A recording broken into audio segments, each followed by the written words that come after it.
All right, so the next piece of the puzzle on the 2017 F150 King Ranch build is this Molle panel kit. This came from Builtright Industries. I did the same thing in my 2014 F250 previously.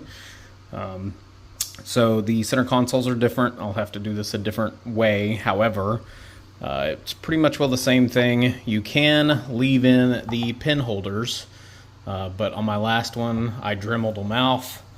We'll do the same thing here, and then we will use the spacer kit and screws, and we'll get it all in there. You can either go that direction with it, or you can go that direction and leave your pin holders.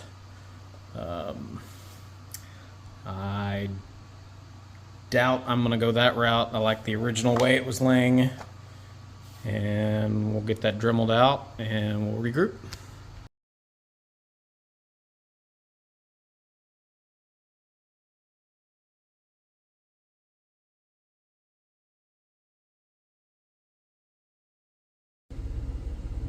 All right, here's the finished product.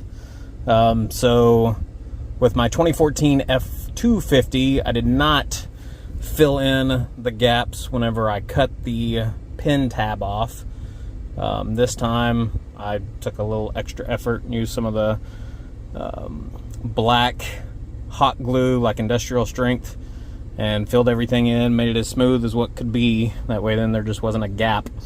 And then bolted everything in, reattached it, and it's good. So we'll close it. Closed.